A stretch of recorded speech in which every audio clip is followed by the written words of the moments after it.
Hi, it is January 5th, and my classroom tour video is done. Just a couple things. In the video, I am sniffling a little bit. I must have had a cold or something. It's something that I noticed that I was kind of sniffly. So I'm sorry if you notice that or if it's annoying.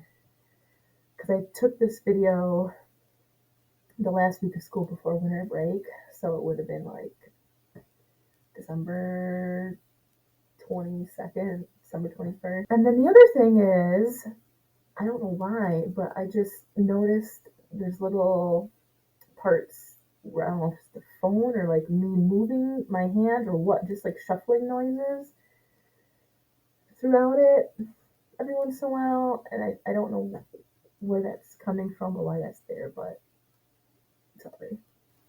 So thanks so much for watching, and feel free to give it a like. I hope you enjoy it, and come back for more videos. Hopefully, I've got some ideas for some videos coming up. It's been a while since I last posted a video. It's just beginning of the school year. It's always stressful, and you never have as much time as you think you'll have. So we'll see how the school year goes. Thanks. Bye. So kids come in. I've got this Dollar Tree welcome mat. Kept coming up actually and getting bunched up and flipping over, so we just put some Velcro on the bottom and attached it to the carpet, and that's actually helped. So they come in, they check in their zone. Everyone's got a name. Say like, I feel like I'm between blue and green. I'd put my name here, or between yellow and blue, or between green and yellow. And then grab my basket.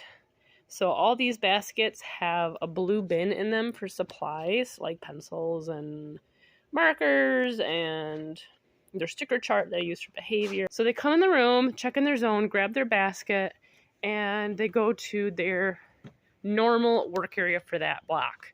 So generally, if I'm working with a student or a group, I work at the half moon table. If a pair is working with them, they work back here. And I've got a few spots for students to work independently. So I've got this desk here, this desk here, this coffee table. I'll come over, sit down, we'll do our thing. Some of my groups, I give them like a 1 to 2 minute movement or sensory break when they come in, depending on their needs. And I have some visual schedules up there. I'm trying to do it so you can't see the names, but they're just little plastic icons. So we've got like break, snack, math group, goal work, reading group, work by reward, things like that. And I just stuck sticky back magnet on the back, and so like when a student finishes, like, hey, did my work binder, done, take out my reward, done. So it's there just to see it as a visual schedule, but also it can be manipulated too if they want to actually move it and show that they're done with it. So my library is over here. So I've got all these bins, and they've got the AR numbers and the AR levels for everything. I've got this bench that I got in Facebook Marketplace a few summers ago. I really like that. I can use it my wiggle seats and then my extra bin there. This little library zone. This is my wall boggle. I've got some groups of students who just love this. They would do it every day, all day if they could. I don't know if you can see it, but that's what the my old flag used to be, my American flag. But we had new ceiling and lights put in this summer, and so it's a drop ceiling from an already drop ceiling. So there wasn't enough room, so I don't even have a flag in my room anymore. So I put that on there. I got this alphabet up here and these number count by posters that I really like. Mrs. Teagle's Travelers, I got those on Teachers Pay Teachers. And it's, like mountain themed, and actually they go with my birthday wall. I'll show you in a minute. But it's just the count buys, and the way I do it is I just have Velcro dots. So if a kid is testing or they're doing something that I don't want them to be able to use these for, I can just peel down the ones I don't want to be up there. So that works pretty well. One of my paras was awesome, and she made curtains for me and the speech path next door because we both moved into these rooms this year, and there's not a lot of storage. It's like these cabinets are the only like hidden away storage along with this closet. And so our previous classrooms we had last year had a lot more cabinets and hidden away storage. So she made these curtains to kind of keep things out of the eyesight of kids, because I have one student who, when in crisis, they will throw items and kind of go through things that they shouldn't be going through. So this is a little bit of a barrier that helps with that. I got this ottoman last summer on Facebook Marketplace. The speech path had 2 of these chairs, so she gave me one. Kids really love it. And then a kindergarten teacher gave me this because it's just too big for her kids, and it's amazing. It spins and rocks, which can be a little much for some kids, but super comfy. My tiny little area of like art supplies in case kids need that. I've got cordless headphones in here. I had 2 pairs in there, but one student is just using them, borrowed them. This whole area that's marked off with the blue Velcro is just my sensory break zone. So I've got these like bins of activities and things to do. And so they could just be taking a break over here, or if they need to help like regulate themselves, they could take like a calm down minute or 2 over here too. And I've got some reading exercises. And this is, I call it the cozy cave. Some kids call it the bear cave. It's just another spot with some reading exercises where kids can go if they need a minute to just take a break from what's going on. And then this is all Lego masterpieces that my students have made, and I've got these wait signs throughout my room. It says wait, ask before using, or stop, teacher space only. So I put that up because some kids are kind of messing with other kids' Legos. I have to remind them and put that sign up so they remember to not touch other people's things. This is my reward wall. So I've always had like a prize bin. So I used to use balloons so they could just buy something when they earned it. So when they got to 20 points or 25 points, they could just buy it. But this year I made it just Friday, like Friday's buy day. And I've been using stickers, and so they have little sticker charts. And so on Fridays they can buy some there. And I find this is actually helpful because before I went the bin, if I had a student who was buying something, the other students would want to just like shop too, like look through the bin even though they weren't actually, like, they didn't earn it, and it was just very distracting. So I found if I do this, they know what's in there, like there's no mystery, and they can see, and I can tell them if something is new, and they just see it when they come in and when they leave, because when they're over there it's out of sight, out of mind. And so I wasn't sure how it would go, but it has actually been better. And plus, with just moving the buy day to Fridays, that helps too. Extra supply zone for students. So I've got sharpened pencils ready to go, hand sanitizer, Kleenex. It's my doorstop that's not heavy enough for these heavy doors, but it's real cute, and I love owls. And then pause bucket. So we're a positive behavior intervention supports school. We have pause tickets. Lots of schools have similar things. So like if a kid helps a kid when they fall down, or they push in their chair for them, or whatever it might be, they might get a pause ticket. So that's my bucket for kids to put their pause tickets in. Paper options. So whenever I ask a student to grab a piece of paper, I let them choose from different kinds. So this is just white lined. This is different colored lined paper. I used to have blue, but that went fast.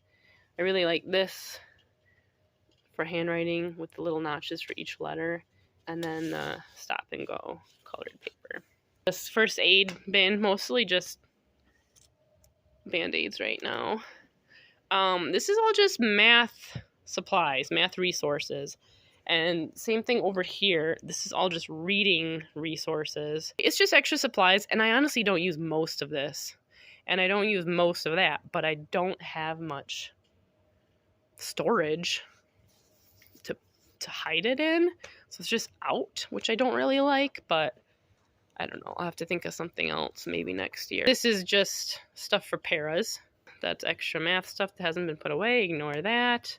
Fluency strip board. That's from Moffat Girls. It's my Power of Yet board. There's a lot of boards, bulletin board space in this room compared to last year. I didn't hardly have any. So I just came up with that for one of my boards. This one is Look How Bright We Are. And I bought these light bulbs. I was really excited about this board. And the idea is when the student does something really great, then I put it up there for them. And I even have this request a selfie. So if you're feeling proud of your work, take a selfie stick and clip it to your work. I will take a picture of you and send it to your family. And so I had like little mini cameras like glued to mini clips. But I haven't done that yet. And I've just had a few papers up here, and I had a student actually rip up other papers up there. So I haven't done much with this board as much as I was like all excited for it. But that's okay. Gotta focus on priorities. Sink area, we just got these mirrors up actually like yesterday. They look weird because they're shatterproof and they're like really thin. But I needed something. There was no mirror in this classroom, and I needed something that was shatterproof, and we didn't have it in the budget to buy like a nice mirror, so we got those. So that should work. And I got 2 so that students and teachers can see themselves in the mirror. Mini fridge, tiny bit of Christmas decor, some plants that I brought in to help save from the winter. I've got these little mountains and clouds that I got from Oriental Trading. I've got those on both my windows. This is mostly reading supplies, and this is like sensory items and behavior resources. This is Play-Doh down there.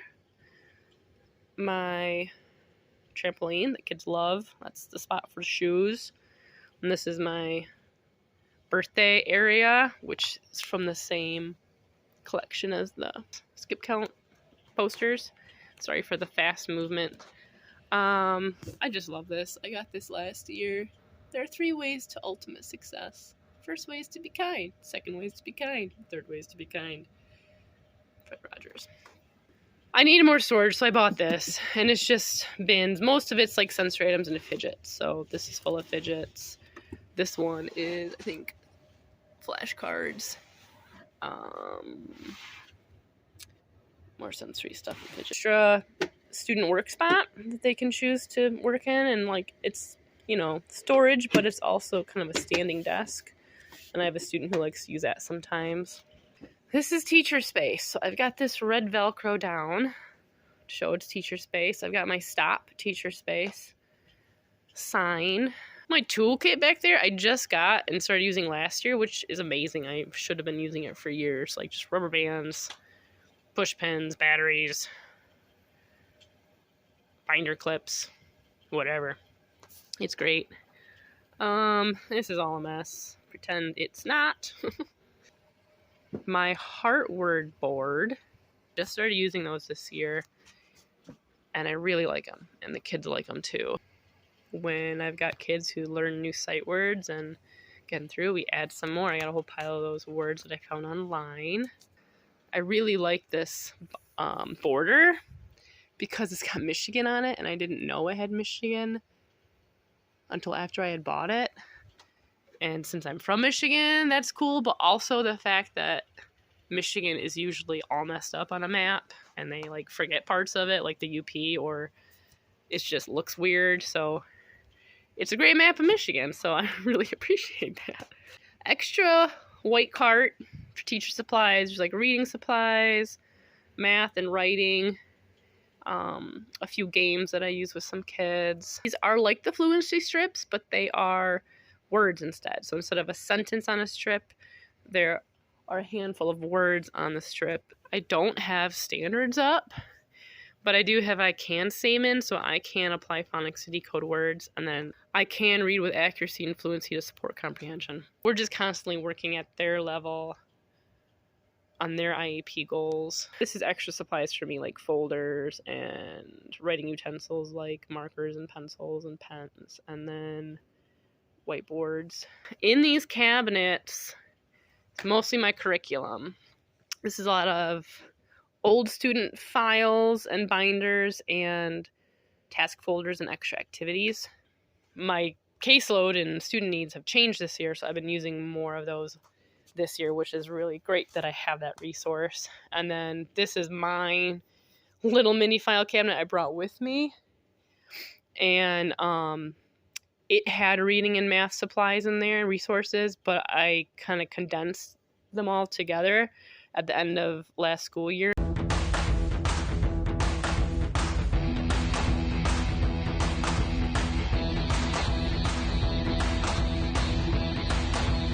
This whole cabinet is full of that. There's actually a little bit of room on top. Maybe someday I'll move some of this other reading or math stuff up there. But I have a lot of this program, and that's full of that. We had a couple cabinets full of like extra sensory items, like in toys. There's more of that. I kind of put those kind of in a spot where it'd be a little harder to get to in case a tall student, I'm going to have a really tall student and they start rummaging through my things. There's actual headphones up there, a couple puzzles I have, and some like office supplies and things. So I used to have some students who loved comic books. I haven't had any recently. I had this map up last year in my classroom, and I didn't really need it, but since I don't have a US flag in here, I kind of wanted to have something that represents the US, so I put that, and that seems to work out pretty well, and sometimes I come over and point to it for reference for kids. Originally, they had all of these, had these like double hooks underneath all of these shelves, because this used to be where kids years ago would put their coat and backpack. There was this one shelf here. The rest of these didn't have an extra shelf, so I put in a work order, and someone was amazing, and they actually made shelves for these 3 spots. Or 4. So back here, I've got games. And then over here, I've got some weighted animals. So this is a caterpillar, which is really long. You can put on your shoulders. Got a weighted lap dog. I have a student in love with it, so it has like its own blanket and its own bed and its own water dish. Weighted blankets in there. And then this is, I call it a sensory sock. It's one of those things, it's just blue, and a student can like put their whole body in it and zip it up or Velcro it. They can move around and get their wiggles out while being safe and not hurting themselves or others. We do have dimmable lights. So with the bond that passed, and then we had the work done this summer, we have these new dimmable lights, which is nice, but they're still pretty bright. So they kind of go from bright to like too dim. So I do have some of those light filters up still. So that's my room. It doesn't look gorgeous or anything, but it's functional and it works, and the kids seem at home here, and try to make it a welcoming atmosphere.